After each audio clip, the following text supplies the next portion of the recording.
السلام عليكم، ازيكم؟ عاملين ايه؟ يا رب كلكم تكونوا بخير وفي صحة وسعادة، امين يا رب العالمين.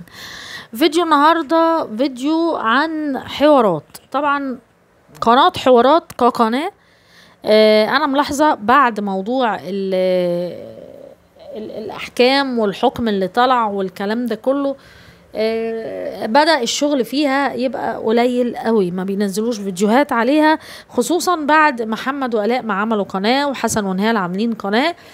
تحسوا ان الشغل فيها بدأ يقل، مشاهدات فيها ما بقتش كويسة. المهم ان هم كانت في قناة اسمها اخبار حوارات، معرفش دي تبعهم ولا لا، او ممكن تكون القناة دي هي اللي خدت الفيديو منهم. المهم ان منزلين فيديو ان الحاجة جابوا لها شقة احسن من الفيلا. والناس استغربت ازاي ومش ازاي ومش عارف ايه وليه ومش ليه. بصوا يا جماعة، انا عايزة اقول لكم حاجة.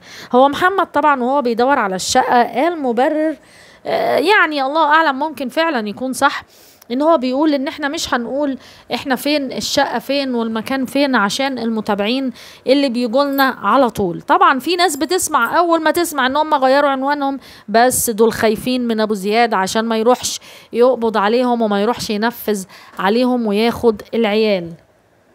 فطبعا احنا يعني اظن هم بعيد عن الفكرة ديت، يعني هم كل ما في الامر ان الناس دي يقال ان هم بيدفعوا ايجار الفيلا 30,000 جنيه في الشهر. فمبلغ يا جماعة، مبلغ ومش مبلغ سهل. يعني 30,000 جنيه، طب ما انا اوفر واحاول احوش واشتري شقة تمليك، واقعد فيها برضو شقة وتاخد. احنا في مين اللي بيجي لنا؟ حسن متجوز مع مراته ربنا يسعده، محمد وآلاء مع مراته وابنه ربنا يسعدهم، محمود وسحر ليه بيت، حمدي ووفاء مش في البلد اساسا، وحتى لو في البلد كل واحد هيبقى ليه بيت، فالبيت هيبقى مقتصر على الحج والحجة والاربع اولاد اللي هم عيال ام زياد ويحيى.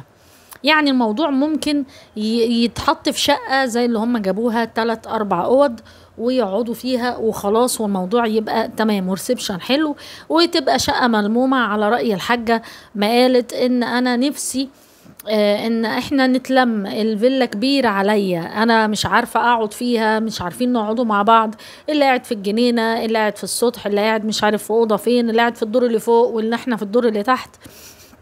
ولكن الشقة هتبقى حلاوتها ان احنا ملمومين حوالين بعض. برضو حسيت من الحاجة ان هي وهي بتتفرج اتكلمت في حتة ان كل حاجة حوالينا. هم طبعا كانوا ساكنين في حتة تعتبر يعني مش مقطوعة، ولكن مفيش حواليها سوق كتير، يعني اللي هي الفلل اللي في كينج ماريوت او في برج العرب بتبقى دي مجرد فلل، وفين وفين لما بتلاقي محل فاتح سوبر ماركت، لازم عشان تطلع تشتري حاجة تطلع على كارفور اللي على السكة.